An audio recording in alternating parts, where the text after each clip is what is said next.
मंदिर के निमंत्रण को स्वीकार करना सौभाग्य का विषय है, मंदिर के निमंत्रण को ठुकराना दुर्भाग्य का विषय। पहली बात, राम किसी एक पार्टी के नहीं है, राम किसी एक राज्य के नहीं है, राम किसी एक वर्ग के नहीं है, राम किसी एक जाति के नहीं है, राम किसी एक धर्म के नहीं है। अखिल कोट ब्रह्मांड नायक राम, जगत नियंता राम, पार ब्रह्म परमेश्वर राम, जगत पिता जगदीश्वर राम। जहां हमारे राम हमारी आस्था के आधार हैं, तो इस पर कोई लेकिन बट किंतु परंतु करना व्यर्थ है, पहली बात। दूसरी बात, मैं सबसे हाथ जोड़ के अपील करता हूं, राम को किसी एक पार्टी तक सीमित मत करो। राम को अगर आप एक पार्टी का मानोगे तो फिर अयोध्या को भी एक पार्टी को सौंपना पड़ेगा। फिर इस सनातन का क्या करोगे, फिर इस भारत का क्या करोगे।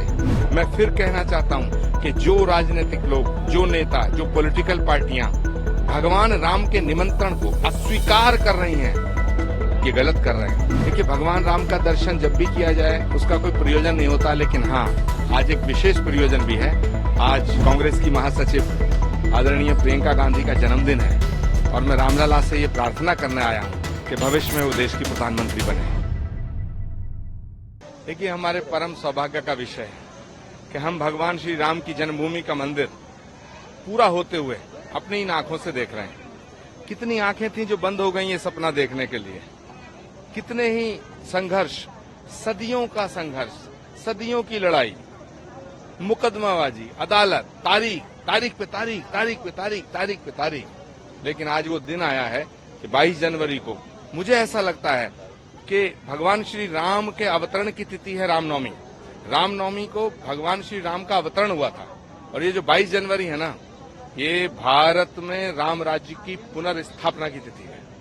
आपसे एक बहुत ही महत्वपूर्ण प्रश्न है, क्योंकि आप खुद आचार्य हैं।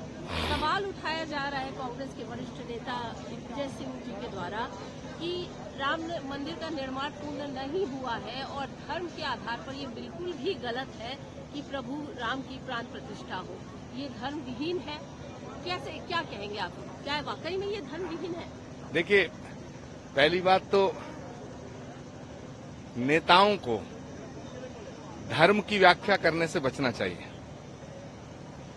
भारत का नहीं, पूरे विश्व का करोड़ों साधु, संत, ऋषि, मुनि, महात्मा, तपस्वी, तमाम ज्योतिषाचार्य हैं, ये सब एक तरफ और भगवान राम एक तरफ। हम राम से हैं, राम हमसे नहीं है।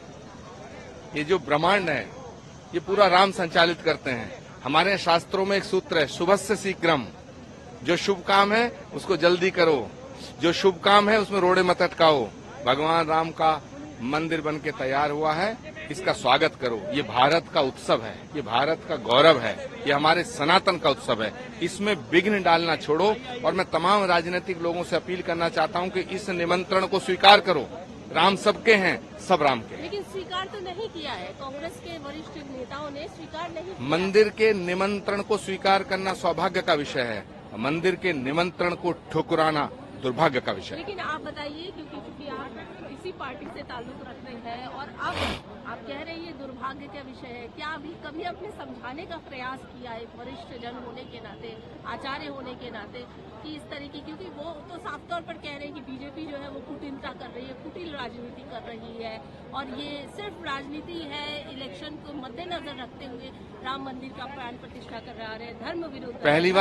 पहली बात, राम किसी एक पार्टी के नहीं है, राम किसी एक राज्य के नहीं है, राम किसी एक वर्ग के नहीं है, राम किसी एक जाति के नहीं है, राम किसी एक धर्म के नहीं है।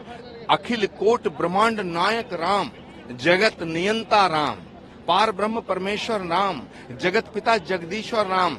जहां हमारे राम हमारी आस्था के आधार हैं, तो इस पर कोई लेकिन बट किंतु परंतु करना व्यर्थ है, पहली बात। दूसरी बात, मैं सबसे हाथ जोड़ के अपील करता हूं, राम को किसी एक पार्टी तक सीमित मत करो।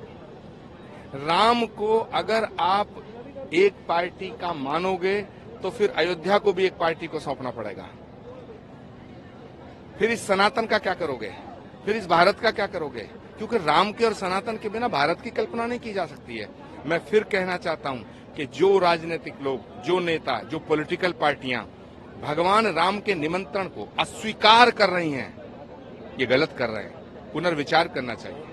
एक और सवाल ये कहा गया कि प्रभु श्री राम का मंदिर बनेगा तो क्या रोजगार मिलेगा, क्या डेवलपमेंट होगा, इस तरीके के जो बयान निकलकर सामने आ रहे हैं राजनीतिक गलियारों से, इसको लेकर क्या कहेंगे? क्या वाकई में प्रभु के श्री राम के मंदिर से डेवलपमेंट नहीं हो रहा है, विकास नहीं हो रहा है? बहुत लोगों ने सवाल उठाया कि क्या मंदिर से रोजगार मिलेगा, मंदिर से डेवलपमेंट होगा? मैं अयोध्या की रज को माथे पे लगा करके ये कहना चाहता हूँ कि अयोध्या का विकास पूरे विश्व में अद्वितीय विकास हो रहा है। और सुनिए, लाखों करोड़ों लोगों के रोजगार के साधन मुहैया कराए जाएंगे, इसमें कोई शक शुबा नहीं है। लेकिन प्रश्न रोजगार का नहीं है, प्रश्न नौकरी का नहीं है। हम तो वो लोग हैं जो उपवास करके राम भजन करते हैं। राम हमारी आस्था के आधार हैं, इसलिए राम को रोजगार से जोड़ना उचित नहीं होगा। राम आस्था का प्रश्न है। आप अपनी पार्टी को क्या संदेश देना चाहेंगे, कांग्रेस को क्या कहना चाहिए, क्योंकि कांग्रेस से ही ज्यादा सवाल उठ रहे हैं? कांग्रेस पार्टी में बोलने की आजादी है, आंतरिक लोकतंत्र है। जो लोग राम के निमंत्रण को ठुकरा रहे हैं उनका अपना मत है। मैं राम के निमंत्रण को स्वीकार करना अपना सौभाग्य समझता हूं। मैं सभी लोगों से कहना चाहता हूं कि भगवान राम के दर्शन करने का अधिकार सबको है, सबको आना चाहिए। एक मिनट। आचार्य जी, आपको तो 22 तारीख का निमंत्रण मिला हुआ है रामलला की प्राण प्रतिष्ठा के लिए। आज आप पहले ही आ गए हैं रामलला के दर्शन करने, मुख्य प्रयोजन क्या रहा, क्या मांगा आज आपने? देखिए, भगवान राम का दर्शन जब भी किया जाए उसका कोई प्रयोजन नहीं होता, लेकिन हाँ, आज एक विशेष प्रयोजन भी है। आज कांग्रेस की महासचिव आदरणीय प्रियंका गांधी का जन्मदिन है और मैं रामलला से ये प्रार्थना करने आया हूँ कि भविष्य में वो देश की प्रधानमंत्री बने। हमसे जुड़े रहने के लिए हमारे YouTube चैनल को सब्सक्राइब करें और नई वीडियो की नोटिफिकेशन के लिए बेल आइकॉन को दबाएं। अगर आप ये वीडियो Facebook पर देख रहे हैं तो लाइक जरूर करें और ज्यादा से ज्यादा शेयर करें। धन्यवाद।